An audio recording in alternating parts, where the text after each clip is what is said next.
কি আছে মামুনুল হক আমার সাথে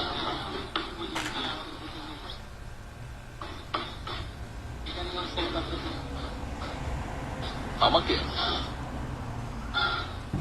জানি না তো রিটার্নিং আমার সাথে দেখা করতে। আচ্ছা ঠিক আছে, আপাতত এইটুকু আমার কাছে ছিল। আর একটু আসুক, তারপরে আবার আপনাদেরকে আবার বাকিটুকু জানিয়ে দেবো। আচ্ছা একটু বিরতি দেই। ধন্যবাদ আপনাদেরকে। একটু হাঁটাচলা করি। আমাদের দেশের পরিবর্তন হইব না এই একটা কারণেই। দেখেন, নির্বাচন কমিশনে একটা ফোন আসছে, ফোনটা আসার পরে উনি সেই ফলাফলগুলা ঘোষণা করার কথা ছিল, এই ফলাফলগুলা ঘোষণা না করিয়া উনি বলতেছে পরে জানাইব, ফলাফল পরে জানাইব।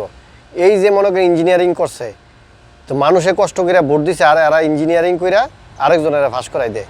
এরার মতো নাফরমান, নিমো হারাম, বদমাইশ বাংলাদেশে একটাও নাই। কারণ তাদের মতো নির্বাচন কমিশনের কারণে এই বাংলাদেশের কোনো পরিবর্তন নাই। যে দলেই একটা না একটা দলের সাপোর্ট দিব, দিয়া দেশের মধ্যে একটা কারচুপি একটা ইলেকশন দিয়া একটা নাটক করে।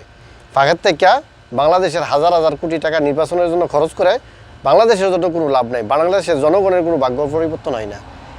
পরিবর্তন না হওয়ার কারণ হইল একটাই, কারণ হইল সব হইল ঘুষখোর, সাদাবাজ। সবাই যার যার স্বার্থের চিন্তা করে, নিজের পকেটের চিন্তা করে। নিজের পকেটের চিন্তা করে দেখে কিন্তু আজকে আমাদের দেশটার কোনো পরিবর্তন নাই। মানুষের চায় পরিবর্তন, কিন্তু আমরা জনগণ পরিবর্তন চাইলে লাভ হবে কি? এই জানুয়ারির বাচ্চার কারণে কিন্তু আমাদের কোনো পরিবর্তন হয়েছে না, আর জীবনে হইবও না। এইটাই শেষ।